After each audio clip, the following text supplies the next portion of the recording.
नमस्कार. मी प्राध्यापक Pratap Patil, secondary school engineer college Bhilwadi. इयत्ता 12वी आर्ट्स इतिहास विषयातील 5वं प्रकरण भारत सामाजिक व धार्मिक सुधारणा या प्रकरणातील 3 मुद्द्यांचा आपण अभ्यास करणार आहोत. पहिला आहे प्रस्तावना,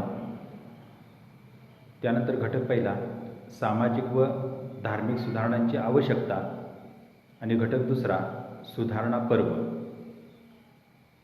या संबंधीची माहिती आज आपण व्हिडिओ क्रमांक 1 मध्ये पाहणार आहोत. सर्व विद्यार्थ्यांचं पुन्हा एक वेळ स्वागत. आपण 12वी आर्ट्स इतिहास पुस्तकातील 5वं प्रकरण भारत सामाजिक व धार्मिक सुधारणा आणि या प्रकरणाची माहिती पाहणार आहोत.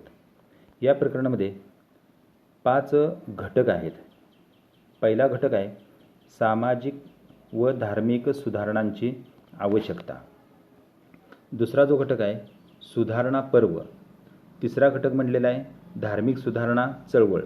चौथा घटक आहे समाज सुधारकांचे कार्य आणि 5वा जो घटक दिलेला आहे तो म्हणजे संस्थानिकांचे योगदान. या 5 घटकांचा अभ्यास आपल्याला या प्रकरणामध्ये करायचा आहे. सुरुवातीला इथं प्रस्तावना दिलेली आहे. त्यानंतर पहिला जो घटक दिलेला आहे तो पहिला घटक कोणता आहे तर त्याचं नाव आहे सामाजिक व धार्मिक सुधारणांची आवश्यकता. त्यानंतर दुसरा जो घटक दिलेला आहे तो म्हणजे सुधारणा पर्व. तर या सुधारणा पर्वमध्ये राजा राम मोहन राय यांचं असणार जे कार्य आहे या कार्याची माहिती आपल्याला पाहावी लागणार आहे. तर 5व्या प्रकरणाचं पहिलं जे पान आहे पेज आहे त्याच्यावरती काय काय माहिती दिलेली आहे तर त्यामध्ये पहिल्यांदा आपल्याला प्रस्तावना पाहिजे आहे. त्याच्यानंतर पहिला जो घटक आहे तो म्हणजे सामाजिक व धार्मिक सुधारणांची आवश्यकता हा घटक पाहायचा आहे. त्यानंतर दुसरा घटक आहे सुधारणा पर्व. त्यामध्ये राजा राम मोहन राय यांचं असणार जे कार्य आहे या कार्याची माहिती आपल्याला पाहिजे आहे. त्याच्यानंतर पुस्तकातील दुसरं जे पान आहे त्यामध्ये तिसरा घटक दिलेला आहे आणि तिसरा जो घटक आहे तो म्हणजे धार्मिक सुधारणा चळवळी. तर धर्म सुधारणेसाठी जे प्रयत्न झालेले आहेत त्याची माहिती आपल्याला या तिसऱ्या मुद्द्यामध्ये पाहिजे. तर तिसऱ्या मुद्द्यामध्ये प्रामुख्याने बघा पहिल्यांदा प्रार्थना समाज कोणी स्थापन केलेला आहे तर डॉक्टर रा गो भांडारकर यांचा असणारा जो प्रार्थना समाज आहे. त्याच्यानंतर सत्यशोधक समाज.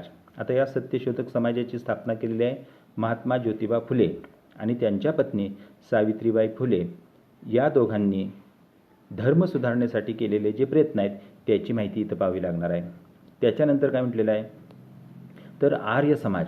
तर आर्य समाजाचे संस्थापक असणारे स्वामी दयानंद सरस्वती आणि या स्वामी दयानंद सरस्वती यांनी आर्य समाजाच्या माध्यमातून हिंदू धर्मामध्ये ज्या सुधारणा केल्या त्याची माहिती तिथं पाहिजे आहे. त्याच्यानंतर पुढचा मुद्दा म्हटलेला आहे धर्म सुधारणेमध्ये रामकृष्ण मिशन. तर या रामकृष्ण मिशनचे संस्थापक आहेत स्वामी विवेकानंद आणि या स्वामी विवेकानंदांनी धर्म सुधारण्यासाठी केलेले जे प्रयत्न आहेत त्याची माहिती आपल्याला पाहावी लागणार आहे. त्याच्यानंतर बघा पुढचा जो मुद्दा दिलेला आहे तो म्हणजे चौथा घटक आहे समाज सुधारकांचे कार्य. समाज सुधारण्यासाठी झालेले जे कार्य आहे त्यामध्ये प्रामुख्याने मुस्लिम समाजामध्ये सर सय्यद अहमद खान यांनी जे काम केलेलं आहे त्याची माहिती पाहावी लागणार आहे. आणि त्याच्यानंतर हिंदू समाजामध्ये ताराबाई शिंदे यांचं कार्य. त्याच्यानंतर महर्षी विठ्ठलरामजी शिंदे यांनी केलेलं कार्य आणि सर्वात महत्त्वाचं म्हणजे डॉक्टर बाबासाहेब आंबेडकर यांचं असणार जे कार्य आहे या कार्याची माहिती आपल्याला समाज सुधारणेमध्ये पाहावी लागणार आहे. आणि त्याच्यानंतर आणखीन एक समाज सुधारक आहेत ते म्हणजे रामस्वामी नायकर. तर या रामस्वामी नायकर यांच्याबरोबरच कमलादेवी चट्टोपाध्याय या सर्व समाज सुधारकांनी समाज सुधारण्यासाठी केलेल्या कार्याची माहिती आपल्याला पाहावी लागणार आहे. आणि शेवटचा जो घटक आहे तो म्हणजे संस्थानिकांचे योगदान. या संस्थानिकांच्या योगदानामध्ये बडोद्याचे संस्थानिक म्हणजे बडोद्याचे राजे महाराजा सयाजीराव गायकवाड यांचं कार्य आणि कोल्हापूरचे छत्रपती राजर्षी शाहू महाराज यांचं कार्य याची माहिती आपल्याला संस्थानिकांचं जे कार्य आहे त्या कार्यामध्ये पाहावी लागणार आहे. आणि शेवट या ठिकाणी दिलेला आहे स्वाध्याय. तर आपलं हे जे 5वं प्रकरण आहे, या 5व्या प्रकरणाच्या अभ्यासाला आपण आता सुरुवात करूया. सुरुवातीलाच आपण पाहिलं की 5व्या प्रकरणामध्ये 5 घटक आहेत. पहिला घटक आहे सामाजिक व धार्मिक सुधारणांची आवश्यकता. दुसरा घटक आहे सुधारणा पर्व. तिसरा घटक आहे धार्मिक सुधारणा चळवळी. चौथा घटक आहे समाज सुधारकांचे योगदान. आणि 5वा घटक आहे संस्थानिकांचे योगदान. तर ह्या प्रकरणाची जी प्रस्तावना आहे, या प्रस्तावनेची सुरुवातीला आपण माहिती पाहूया. प्रस्तावनेमध्ये म्हटलेलं आहे की इंग्रजी शिक्षण घेऊन त्या शिक्षण पद्धतीच्या आधारे येथे उदयाला आलेल्या नवीन पिढीने सामाजिक क्षेत्रात जे काम केले ते महत्त्वाचे आहे. तर इंग्रज भारतात आल्यानंतर त्यांनी इंग्रजी शाळा सुरू केलेल्या आहेत आणि इंग्रजी शाळेमध्ये त्यांनी पाश्चात्य जे ज्ञान होतं त्या ज्ञानाचं अध्यापन देखील सुरू केलेलं आहे. म्हणजे पाश्चात्य जे ज्ञान होतं हे ज्ञान देखील शिकवायला सुरुवात केलेली आहे. आणि त्यामुळं जो भारतीय नवशिक्षित तरुण आहे याला संपूर्ण जगाचं ज्ञान झालेलं आहे. आणि त्यामुळं आपल्या समाजामध्ये हिंदुस्थानमध्ये ज्या उणीवा आहेत त्याची जाणीव त्यांना झालेली आहे. दुसरं म्हटलेलं आहे सामाजिक आणि धार्मिक सुधारणांच्या अभावी राजकीय स्वातंत्र्य अपूर्ण असते याची जाणीव पहिल्या पिढीतील समाज धोरणांना होती. तर हे जे नवसुशिक्षित तरुण होते त्यांना वाटत होतं आपला देश स्वतंत्र झाला पाहिजे, इंग्रजांच्या गुलामगिरीतून आपण बाहेर पडलो पाहिजे. पण त्यांची कल्पना अशी होती की पहिल्यांदा स्वातंत्र्य मिळवण्यापेक्षा आपल्या धर्मामध्ये आणि समाजामध्ये असणाऱ्या ज्या वाईट प्रवृत्ती आहेत त्या आपण बाजूला केल्या पाहिजेत. आणि यामुळेच राजा राम मोहन राय यांच्यापासून सुरू झालेल्या सामाजिक धार्मिक सुधारणांचा आढावा घेणे आवश्यक आहे. तर हा जो भारत देश आहे या देशामध्ये समाज आणि धर्म सुधारणांचा जो पाया घातला तो घातलेला आहे राजा राम मोहन राय यांनी. तर आपण पुढचा मुद्दा आता पाहणार आहोत. त्या पुढच्या मुद्द्याचं नाव आहे प्रकरणातला पहिला जो घटक आहे तो घटक म्हणजे सामाजिक व धार्मिक सुधारणांची आवश्यकता. तर भारतामध्ये सामाजिक व धार्मिक सुधारणांची गरज किंवा आवश्यकता का वाटू लागलेली आहे? तर पहिलं कारण सांगितलेलं आहे भारतीय समाजातील अंधश्रद्धा, रूढीप्रियता, जातीभेद, उच्च नीचतेच्या भ्रामक कल्पना, चौकस व चिकित्सक वृत्तीचा अभाव यामुळे येथील समाज मागे पडला होता. सुरुवातीला आपण पाहिलं होतं की भारत ज्ञान आणि विज्ञानामध्ये प्राचीन कालखंडात अग्रेसर होता, परंतु मध्ययुगीन कालखंडामध्ये अंधश्रद्धा, रूढीप्रियता, जातीभेद, उच्च नीचतेच्या भ्रामक कल्पना यामुळं भारतीय समाज मागं पडला आणि अखेर इंग्रजांचा गुलाम बनला. दुसरं म्हटलेलं आहे इंग्रजी शिक्षणामुळे येथील समाज सुधारकांची जगाकडे बघण्याची दृष्टी बदललेली आहे. स्वातंत्र्य, समता, बंधुता आणि मानवतावाद यावरती आधारित नवीन समाजाची निर्मिती करणे समाज सुधारकांना आवश्यक वाटू लागले. तर हे जे नवसुशिक्षित तरुण होते यांच्या लक्षात आलं की भारतीय समाजामध्ये अंधश्रद्धा आहे आणि जातीभेद आहे, उच्च नीचतेच्या कल्पना आहेत आणि या सगळ्या झुगारून देऊन एक नवीन समाज निर्माण झालं पाहिजे अशा प्रकारची भावना त्यांच्या मनात निर्माण झालेली आहे. आणि यामुळे समाज सुधारकांनी जागृती करण्यास सुरुवात केलेली आहे. तर आपण मुद्दा कोणता पाहिला? तर सामाजिक व धार्मिक सुधारणांची गरज किंवा आवश्यकता का वाटू लागलेली आहे? तर याची कारणं आपण इथं पाहिली. प्रकरणातील दुसरा जो घटक आहे त्या दुसऱ्या घटकाचं नाव आहे सुधारणा पर्व. आणि या सुधारणा पर्वामध्ये राजा राम मोहन रॉय यांचं जे कार्य आहे त्या कार्याची माहिती आपण पाहणार आहोत. तर राजा राम मोहन रॉय यांना आधुनिक भारताचे शिल्पकार म्हणून ओळखलं जातं. तर त्यांच्या कार्याची आपण माहिती पाहूया. राजा राम मोहन रॉय यांचा जन्म बंगालमध्ये झालेला आहे. तर त्यांचा जन्म झालेला आहे बंगाल प्रांतात. त्यांनी उपनिषदांचे संस्कृतमधून बंगालीत भाषांतर केलेले आहे. तर त्यांचं एक महत्त्वाचं कार्य कोणतं आहे? तर जे उपनिषद आहेत, आता उपनिषद म्हणजे काय, तर वेदाचा जो अर्थ आहे तो वेदांतात सांगितलेला आहे. त्या वेदांतालाच उपनिषद म्हटलेलं आहे. त्या उपनिषदांचं जे सार आहे, अर्थ आहे, तो भगवद्गीतेमध्ये सांगितलेला आहे. तर ही जी भगवद्गीता, या भगवद्गीतेचं जे तत्त्वज्ञान आहे ते तत्त्वज्ञान उपनिषदांमधील किंवा वेदांतातील आहे. तर त्या संस्कृत असणाऱ्या वेदांताचं किंवा उपनिषदाचं भाषांतर त्यांनी बंगालीमध्ये केलेलं आहे. आता महाराष्ट्रामध्ये हे काम कोणी केलं, तर हे काम केलेलं होतं ज्ञानेश्वरांनी. ज्ञानेश्वरांनी काय केलेलं होतं, तर भगवद्गीता संस्कृतमध्ये होती. सर्वसामान्य लोकांना संस्कृत भाषा समजत नव्हती, म्हणून ज्ञानेश्वरांनी संस्कृतमध्ये असणारी भगवद्गीता मराठीमध्ये लिहून काढली. त्यालाच आपण भावार्थ दीपिका किंवा ज्ञानेश्वरी असं म्हणतो. तर हे उपनिषदांचं तत्त्वज्ञान मराठीमध्ये लिहिण्याचं काम ज्ञानेश्वरांनी केलं. तर उपनिषदात असणारं जे तत्त्वज्ञान आहे हे तत्त्वज्ञान बंगाली भाषेमध्ये भाषांतरित करण्याचं काम कुणी केलेलं आहे, राजा राममोहन रॉय यांनी केलेलं आहे. पुढे म्हटलेलं आहे, त्यांच्या वहिनीला सती जावे लागले. या घटनेचा त्यांच्या मनावरती खोलवर परिणाम झाला. रॉय यांनी सतीप्रथेविरुद्ध एक पत्र इंग्रजी भाषेत लिहून प्रसिद्ध केले. धर्मग्रंथांमध्ये सती जाणे हे धर्मकर्तव्य असल्याचा उल्लेख नाही, हे रॉय यांनी सर्वप्रथम सिद्ध केले. तर राजा राममोहन राय यांचं सर्वात महत्त्वाचं मोठं जे कार्य होतं ते म्हणजे प्राचीन कालखंडापासून भारतामध्ये जी सती प्रथा चालू होती त्या सती प्रथेविरुद्ध त्यांनी आवाज उठवलेला आहे. आणि त्यांनी दाखवून दिलेलं आहे की कोणत्याही प्राचीन धर्मग्रंथानं सती प्रथेला मान्यता दिलेली नाही. आता सती प्रथा म्हणजे काय, तर पतीच्या निधनानंतर त्याच्या पत्नीला पतीच्या प्रेताबरोबर स्वतःला चितेवरती जिवंत जाळून घ्यावं लागत होतं. ही जी आघोरी प्रथा होती, ही आघोरी प्रथा भारतामध्ये उच्चवर्णीयांमध्ये सर्रास वापरली जात होती. आणि सती जाणाऱ्या ज्या स्त्रिया होत्या, या स्त्रियांच्या ज्या करुण किंकाळ्या होत्या, वाचण्यासाठी त्यांची जी धडपड होती, आणि ही धडपड धर्माच्या नावाखाली त्याकडं कोण लक्ष द्यायला तयार नव्हतं. मात्र राजा राममोहन रॉय यांच्या वहिनी सती जात असताना त्यांच्या आर्त किंकाळ्या राजा राममोहन रॉय यांनी पाहिल्या आणि त्यांनी ठरवलं की भारतामध्ये असणारी ही जी आघोरी प्रथा आहे, ही आघोरी प्रथा बंद झाली पाहिजे, आणि यासाठी त्यांनी आवाज उठवलेला आहे.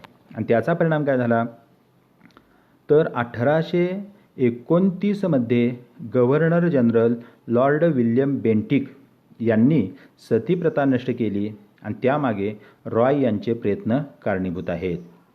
तर लॉर्ड विल्यम बेंटिक यांना आधुनिक भारताचे मनू म्हणून संबोधलं जातं. आणि हे जे लॉर्ड विल्यम बेंटिक आहेत, या लॉर्ड विल्यम बेंटिक यांचे भारतीय स्त्रियांच्यावरती फार मोठे उपकार आहेत. कारण याच लॉर्ड विल्यम बेंटिक यांनी 1829 मध्ये सतीबंदीचा कायदा केला आणि सतीची चाल बंद करून टाकलेली आहे. त्याचबरोबर या लॉर्ड विल्यम बेंटिक यांनी ठगांचा बंदोबस्त केलेला आहे. बालहत्या प्रतिबंधक जो कायदा होता, या कायद्याचं कठोर अंमलबजावणी केलेली आहे. स्त्रियांची खरेदी विक्रीचा जो चालणारा जो व्यापार होता, हा व्यापार देखील त्यांनी बंद करून टाकलेला आहे. देवीसमोर दिला जाणारा जो नरबळी होता, ह्या नरबळीची जी पद्धत होती, ही पद्धत देखील त्यांनी बंद करून टाकलेली आहे. तर धर्माच्या नावावरती भारतामध्ये चालणाऱ्या ज्या अपप्रवृत्ती होत्या, त्या अपप्रवृत्तींना लगाम घालण्याचं किंवा त्या प्रथांचं भारतातून उच्चाटन करण्याचं काम कुणी केलं, तर या लॉर्ड विल्यम बेंटिक यांनी केलेलं होतं. तर या लॉर्ड विल्यम बेंटिक यांचं भारतीयांच्यावरती फार मोठे उपकार आहेत. आणि या लॉर्ड विल्यम बेंटिक यांच्याच सहकार्यानं राजा राममोहन रॉय यांनी ही सतीची जी चाल होती, ही चाल बंद केलेली आहे. त्याच्यानंतर आणखीन कोणतं कार्य केलेलं आहे बघा,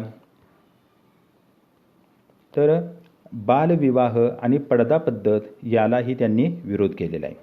त्यांनी इंग्रजी माध्यमाची शाळा सुरू केली. बंगाली भाषेतील पहिले साप्ताहिक, नाव त्याचं होतं संवाद कौमुदी, त्यांनी सुरू केलेलं आहे. आणि पर्शियन भाषेतील पहिले दैनिक, त्याचं नाव आहे मिरात उल अखबार, याची सुरुवात देखील त्यांनीच केलेली आहे. त्यानंतर रॉय यांनी आत्मीय सभेच्या माध्यमातून सर्व धर्मातील समान तत्त्वे शोधण्याचा प्रयत्न केला. तर राजा राममोहन रॉय यांनी सर्व धर्मांचा अभ्यास केलेला होता. हिंदू धर्माचा अभ्यास केलेला आहे, इस्लाम धर्माचा अभ्यास केलेला आहे, ख्रिश्चन धर्माचा अभ्यास केलेला आहे, बौद्ध धर्माचा अभ्यास केलेला आहे. त्यानंतर जे सिंधी होते, पर्शियन होते, या सर्व धर्माचा त्यांनी अभ्यास केला. आणि अभ्यास केल्यानंतर त्यांनी सांगितलं की कोणता जरी धर्म असला आणि त्या धर्माचे असणारे जे धर्मग्रंथ आहेत, हे धर्मग्रंथ काय परमेश्वरानं लिहिलेले नाहीत, तर ते धर्मग्रंथ माणसानं लिहिलेले आहेत. आणि ते धर्मग्रंथ 100% बरोबर आहेत असं नाही. आणि परमेश्वर एक आहे. आता पुढं त्यांनी सांगितले बघा,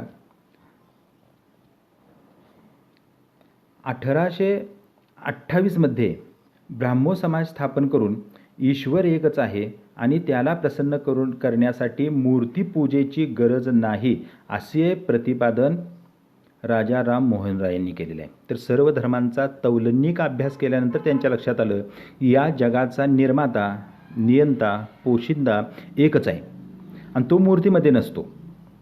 तर त्यांनी तत्त्वज्ञान ब्राह्मो समाजाची स्थापना करून तत्त्वज्ञान काय म्हणलं, तर ईश्वर एकच आहे आणि त्याला प्रसन्न करण्यासाठी मूर्तीपूजेची गरज नाही असे त्यांनी प्रतिपादन केलेलं आहे.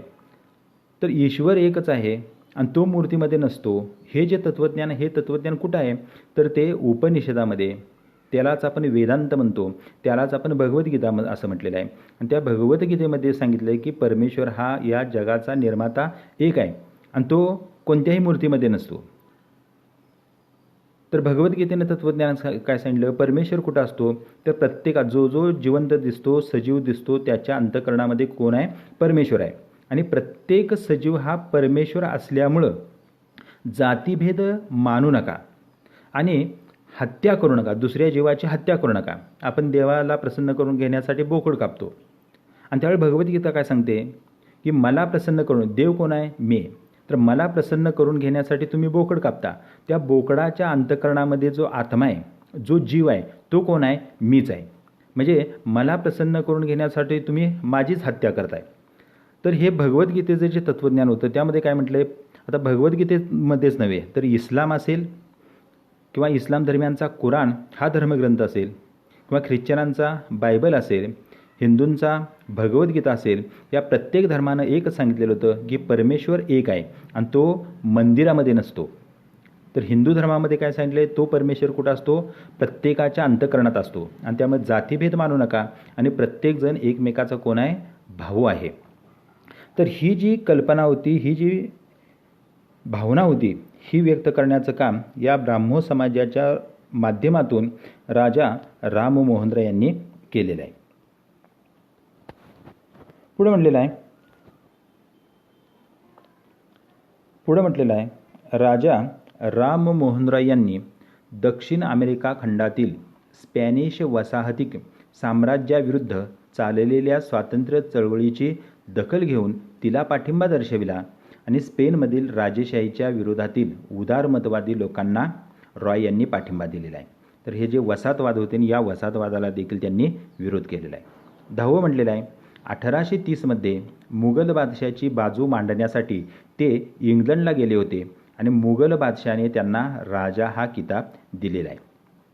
तर आपण त्यांचा नावाचा उच्चार करत असताना राजा राम मोहन राय म्हणतो.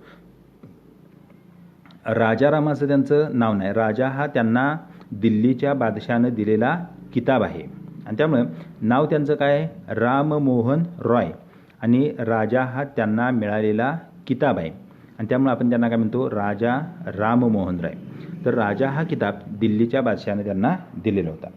11वा मुद्दा म्हटलेला आहे, ते इंग्लंडमध्ये 2 वर्षे राहिले. पुढे ते फ्रान्सला गेले. ते भारतात होते तेव्हा भारतीयांना त्यांनी युरोप समजावून सांगितला.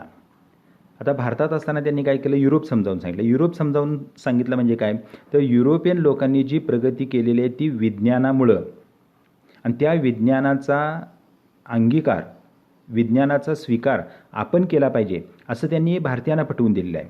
आणि जेव्हा राजाराम मोहन राय युरोपमध्ये गेले आणि युरोपमध्ये गेले तेव्हा तेथील लोकांना हिंदुस्थान समजावून सांगितलेलं आहे. आता युरोपियन लोकांना काय सांगितलं, हिंदुस्थान समजावून सांगितलं. आता हिंदुस्थानचं तत्त्वज्ञान काय होतं, अहिंसा. गौतम बुद्ध असतील किंवा भगवद्गीता असेल, वर्धमान महावीर असतील, ह्या सर्व धर्मसंस्थापक होते आणि या प्रत्येकाने भारतामध्ये अहिंसा सांगितलेली होती. आणि युरोपमध्ये जाऊन अहिंसा आणि भगवद्गीतेचं तत्त्वज्ञान कोणतं होतं, तर प्रत्येकाच्या अंतःकरणात जो जो सजीव दिसतो त्या प्रत्येकाच्या अंतःकरणामध्ये परमेश्वर असतो. त्यामुळे जातीभेद मानू नका, उच्च नीच अशा प्रकारच्या कल्पना मानू नका. आता उदाहरणार्थ बघा, ज्यावेळेस ज्ञानेश्वरांनी परमेश्वराकडं मागणं मागितलं त्याला आपण पसायदान म्हणतो. आणि पसायदानामध्ये ज्ञानेश्वर काय म्हणतात, फक्त हिंदू लोकांचं कल्याण कर असं म्हटले का परमेश्वराला? नाही म्हटले. हे सगळं विश्व माझं घर आहे आणि या विश्वामध्ये राहणारी सगळी लोकं माझे बंधुभाव आहेत आणि या सगळ्या विश्वांचं तू कल्याण कर. आणि अशा प्रकारचं मागणं ज्ञानेश्वरांनी परमेश्वराकडे केलेलं आहे, फक्त हिंदूंसाठी त्यांनी मागितलेलं नाही. आणि ही जी वैश्व कुटुंब ही जी कल्पना होती, ही कल्पना रॉय यांनी युरोपियन लोकांच्या समोर मांडण्याचं काम केलेलं आहे. त्याच्यानंतर त्यांचं 12वं कार्य म्हटलेलं आहे, इंग्रजी राजवटीत तयार झालेल्या रॉय यांनी आधुनिकतेची पायाभरणी आपल्या लेखनातून केली आणि कार्यातून केलेली आहे. आणि त्यामुळं या राजाराम मोहन रॉय यांना काय म्हणतात, तर आधुनिक भारताचे निर्माते असं म्हणतात किंवा आधुनिक भारताचे जनक म्हणून त्यांना संबोधलं जातं. आणि 13वं म्हटले, रॉय यांच्या कार्यापासून प्रेरणा घेऊन महाराष्ट्रामध्ये बघा मानव धर्म सभा, परमहंस सभा आदी ज्ञानप्रसार सभा अशा प्रकारच्या ज्या सामाजिक आणि धार्मिक क्षेत्रामध्ये काम करणाऱ्या, सुधारणा करणाऱ्या ज्या संस्था होत्या या संस्था स्थापन झाल्या. तर आज इथं आपण भारताचे शिल्पकार राजा राममोहन राय, तर राजा राममोहन राय यांचं असणार जे कार्य होतं हे कार्य इथं पाहिलं. राजा राममोहन राय यांच्या कार्याबरोबर आणखीन ज्यादा माहिती दिलेली आहे आणि ती ज्यादा माहिती काय म्हटलेलं आहे जाणून घ्या. तर 1824मध्ये ईस्ट इंडिया कंपनी सरकारने वृत्तपत्रांवरती कडक नियंत्रणाचा कायदा केलेला होता. तर कंपनी सरकारने भारतातील जी वृत्तपत्र आहेत त्यांच्यावरती अनेक निर्बंध लादलेले आहेत. रॉय यांनी चंद्रकुमार ठाकूर, द्वारकानाथ ठाकूर, हरिश्चंद्र घोष, गौरीचरण बॅनर्जी, प्रसन्नकुमार ठाकूर यांच्या स्वाक्षरांचे एक निवेदन सरकारला पाठवलेलं आहे. आणि गव्हर्नर जनरलने या निवेदनाकडे दुर्लक्ष केल्यावरती रॉय यांनी त्यांच्या राजाकडे म्हणजे इंग्लंडच्या राजाकडे अर्ज पाठवला आणि त्यातील 2 ओळी महत्त्वाच्या आहेत. तर रॉय इंग्लंडच्या राजाला काय म्हणतात, तर रॉय लिहितात, सत्तास्थानावरती असलेल्या व्यक्तींचा वृत्तपत्र स्वातंत्र्याला विरोध असतो, कारण त्यामुळे त्यांच्या राज्यकारभारावर न रुचणारे नियंत्रण येण्याची शक्यता असते. तर रॉय इंग्लंडच्या राजाला का म्हणतात, तर हे सत्ताधीश वृत्तपत्रांवरती नियंत्रण का घालतात, तर सरकारची जी गैरकामं आहेत, जी जनतेला आवडत नाहीत, त्यांच्यावरती जनता काय करते, वृत्तपत्रातून टीका करते आणि सरकारवरती नियंत्रण ठेवण्याचं काम करते. आणि सरकारला जनतेचं नियंत्रण नको असतं, म्हणून शासन काय करतं, वृत्तपत्रांवरती निर्बंध लागतं.